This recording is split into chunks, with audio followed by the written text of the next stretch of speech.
What's up guys, Smash Connoisseur here, and in today's video I'm going to be talking about Mkleo and mostly his reign of dominance throughout the history of Super Smash Bros. Ultimate and why I think he was such a strong force throughout the game's lifespan. Because I'd say probably between 2019, from 2019 to maybe the first half of 2022, he was just considered the best player in the world, and there was not really a debate about it. And so I think it's something that's, very interesting to a lot of players, and there's a lot of crazy statistics about it. So that's what this video is going to be about, and I'm just going to be giving my opinion on why I think he was so good. Okay, so first a little bit of background. When Smash Ultimate first released, it was coming off the back of Smash 4's conclusion, which was a bit soiled by some DLC and other things that made players somewhat disillusioned with the game toward the end of the game's lifespan. And players were just very, very excited to play this new Smash game. And two of those players happened to be Mkleo and Tweak. And they both were kind of considered around equal going into Smash Ultimate. Different people had their sides on who they thought was the best player. And when the game came out, they kind of won about even amounts of tournaments. So there was really no telling who was the better of the two. And Leo actually initially did more poorly than Tweak did, because he had gotten 9th at a tournament, losing to Light's Fox, but he was playing Cloud, who was one of his mains in Smash 4, but he didn't really play, for a large amount of time in Smash Ultimate. And I think that's the reason why he lost pretty early, was because I think when the game first launched, he couldn't really find his footing with a main and a character that he really wanted to play as. Whereas Tweak played a ton of characters, but he just had success with all of them. Tweak played like Roy, Young Link, and Wario, and Wolf, and Pokemon Trainer, all when the game first came out, and he would win tournaments with every single one. It was crazy. But Mkleo just couldn't really find what character suited him specifically at the beginning of the game, and that's why he began to falter a little bit.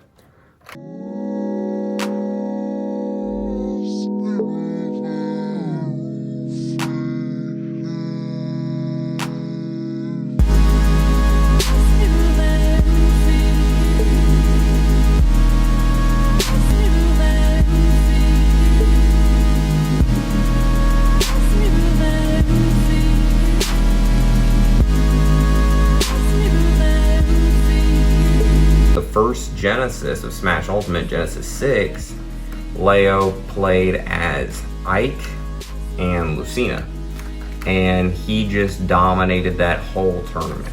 He destroyed Void, in the grand finals. It was a brutal beating. From what I remember, I think the score was 6-1, which is pretty bad for those who don't know. And Void's Pichu was pretty much retired that day. Mkleo, people already kind of thought he was going to win by the time he beat Samsora in the run back, because Samsora was who knocked him into the loser's bracket.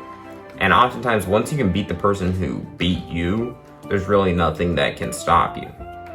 And that tournament being such a big tournament, really began Mkleo's winning streak.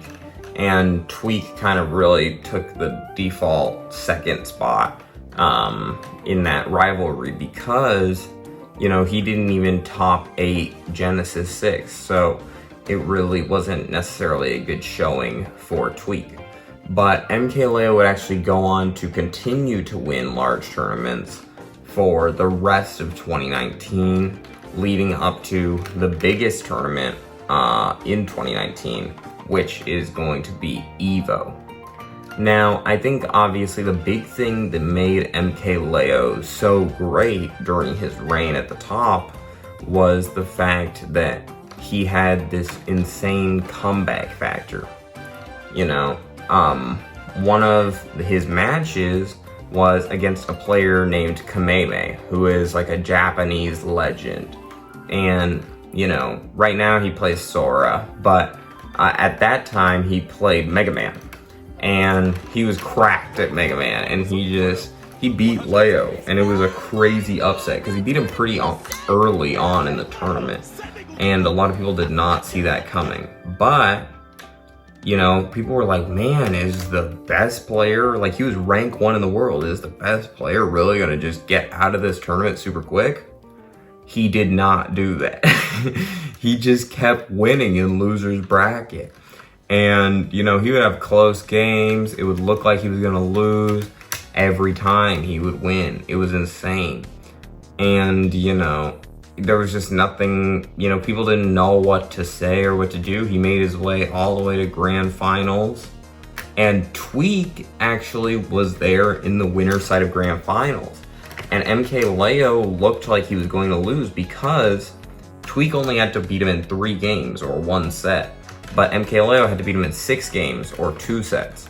So, you know, Mkleo was already at a disadvantage there, but then what really made it look over for him is the fact that, you know, Tweak had beat Mkleo in the first 2 games of the set, which meant that if Tweak won 1 more game, he won the whole tournament.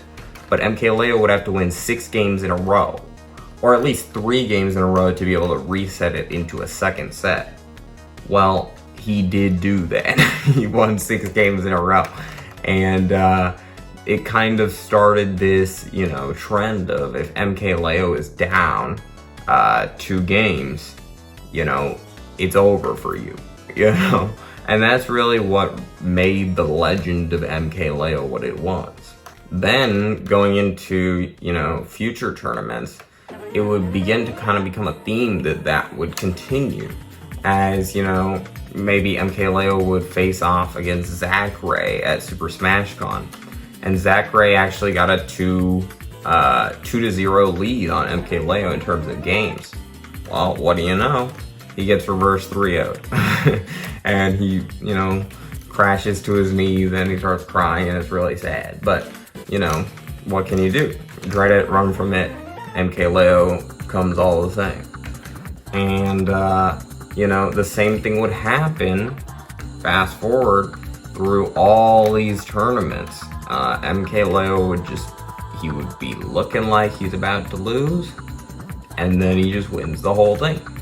And I would say this kind of remained true in people's minds until, I'd say, Genesis 7, because that was a very unique tournament.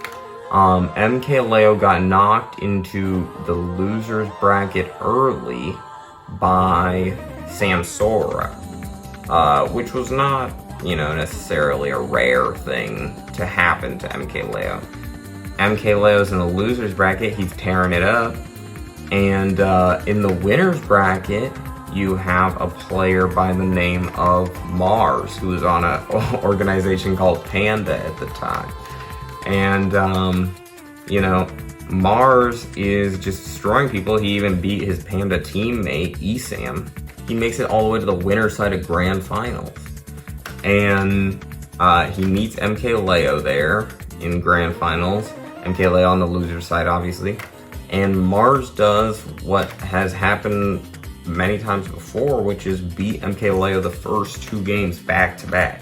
It was actually 2 super hype games. I think, you know, that set, Genesis 7 Grand Finals, might be the greatest set in the history of Smash Ultimate. He beats him the first 2 games, super quick games too. And then, you're like, okay, we've already seen this movie 100 times. We know 3rd game Leo just destroys him and then he beats him, you know, 6 games in a row. Well, that didn't happen. Mars hits a crazy up smash anti-air, and he just wins. He just beats Mkleo. You know, TK Breezy says, no 4P just defeat, because, you know, Mkleo was gonna win his 4th Genesis in a row. But Mars prevented it from happening. And so that was kind of a shocking moment for the fans.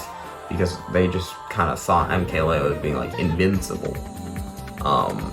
But, you know, at the tournament that I think was just either a week or two later, Frostbite 2020, the first tournament of 2020, very early 2020, because obviously a thing would happen throughout 2020 that would prevent tournaments from happening. But at Frostbite 2020, Mkleo got knocked into loser's bracket super early by a player that nobody even had heard of before, by the name of Prodigy. He was a Mario, and he was a Prodigy. You may know him now by the name Karama. But Leo didn't just lose to this guy, he got 3-0'd. He got like brutally massacred. I don't even know if I can say that on YouTube. He got beat really bad. I'll replace it with that. You know, he gets beat super bad, and people are like, oh my gosh, maybe Mkleo is not that good anymore. He just got 3-0'd at the last tournament. Now he got 3-0'd by some random kid, too. This guy was like 17, I think, and he just 3-0'd the best player, like uncontested the best player, just destroyed it. So, people are like, maybe he's not that good. Well, he starts doing kind of crazy in the losers bracket.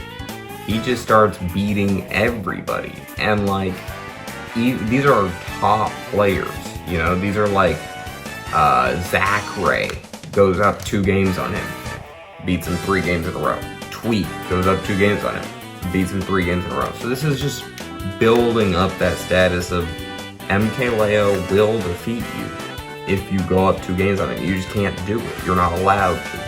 But people keep making that mistake. Well, anyways, he makes it to grand finals against one of his good friends, Meister, who I think had really been having his rise around this time. But, you know, Mkleo faces his good buddy in the grand finals. Well, he didn't treat him like a friend at all. He actually defeated him brutally in a 6-0 victory.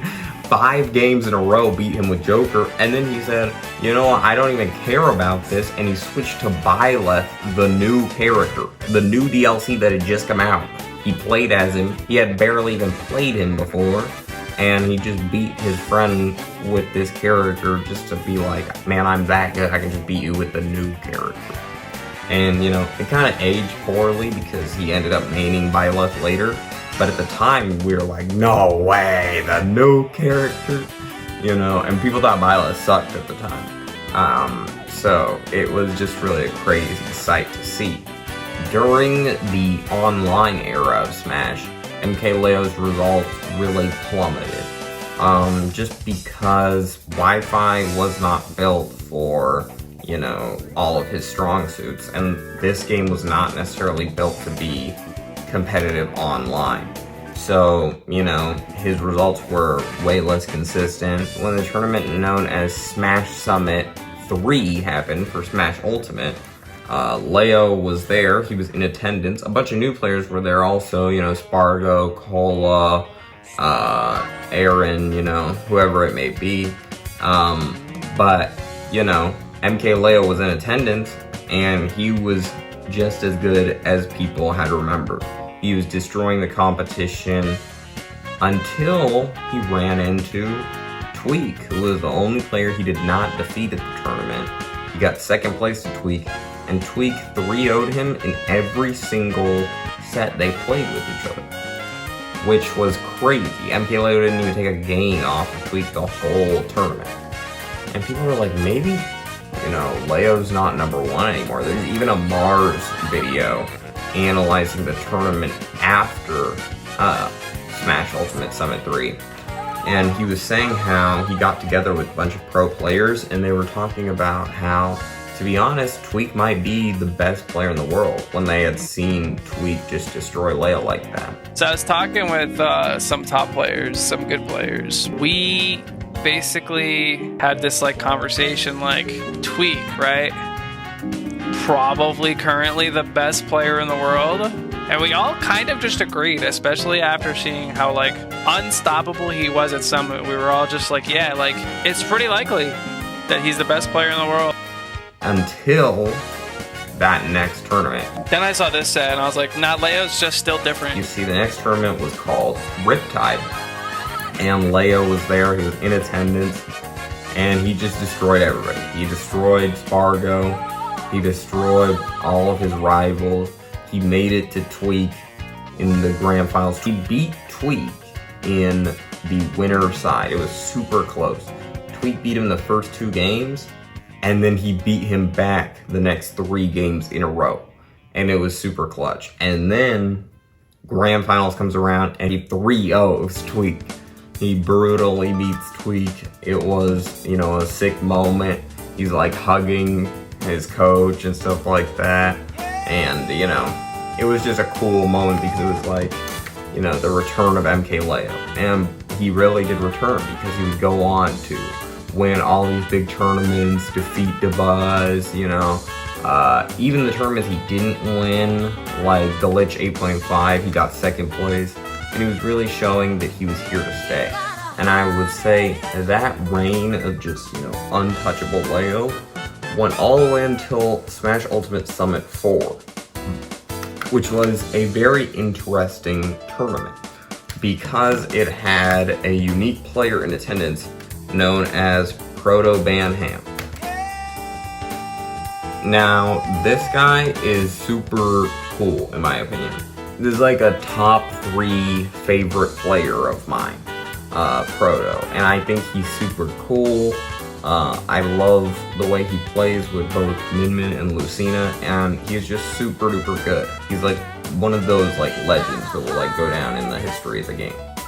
And he was proving that at that tournament, Smash Ultimate Summer 4, because not just did he defeat Tweak, who was, you know, regarded as one of the best players in the world at the time, he also defeated Mkleo, who was considered the greatest player in the world at the time. He beat both of them back to back. And he knocked Tweak out at 5th place, which was a huge upset. And then he beat Leo, knocking him out at 4th place, which was the first time that Leo had not gotten either 1st or 2nd place in over like 3 years. So it was a crazy moment in the history of Smash, and I'd say it was really the moment that Leo's armor first started to, you know, have some cracks in it. But this didn't necessarily ruin Leo, because he would continue to go on and find success in many tournaments moving forward from this event. And he would still go on to get 1st and 2nd at many tournaments from there on out. But every now and then new things would pop up. And I'd say really the day that Mkleo's true undefeated, you know, reign at the top really died was the day that the tournament known as Super Smash Con took place in 2022. The reason for this is that there was a player called Onin in attendance at that tournament. And he was playing a character who had recently been getting a lot of success in the game called Steve, at who you might know. And let's just say he played him extremely well. And he happened to face off with Mkleo. People were really excited because there was this other Steve, this Japanese Steve, Akola, who had been winning a ton of tournaments. He even came to the US and won the Invitational over Light. So people were like, what can, you know, Mkleo do against these Steves? Nothing was the answer. He can't do anything because he got brutally destroyed by Onin. He got 3-0'd, and in the last game, he got 3-stocked by him. It was really bad. It was kind of sad to watch if you're an Mkleo fan. And then he would later go on to lose to Gluto in the loser side of bracket, eliminating him at, I think, 5th place, which was technically worse than the placement he had gotten at Summit 4. But it didn't end there, because then at Summit 5, he got kind of unlucky bracket-wise, and he had to face Tweak in the loser side of bracket pretty early. for a top 8 slot.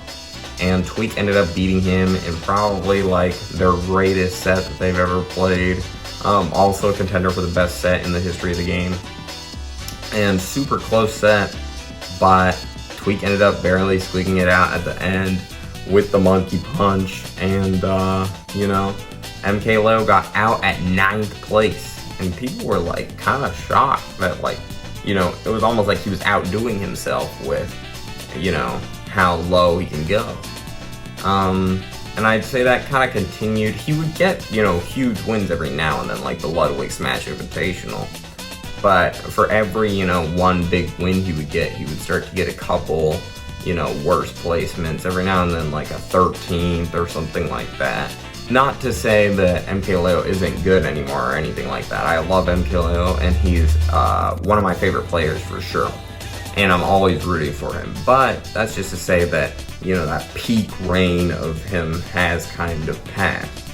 And I think the reason for that being is the same reason he was so good and kind of could defeat anybody so easily, was just that kind of aura around Mkleo.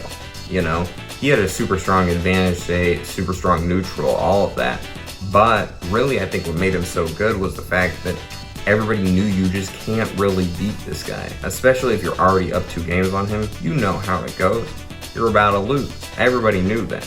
You know, Cosmos made that crazy run at the Smash World Tour, and he almost beat Leo. He like had him losing, and you know, he just ended up losing because there was just that whole legend behind it. But then the more and more people start to beat, you know, Mkleo, like just that random European Pichu player beat Mkleo. I'm sorry, I'm forgetting that guy's name, but you know who I'm talking about. And, you know, he's not just a random guy, but he's really good. But still, just, you know, somebody like that typically you wouldn't think they would beat Mkleo. So it was very kind of a shocking moment to the player base. People learned, like, okay, this guy's not unbeatable at all.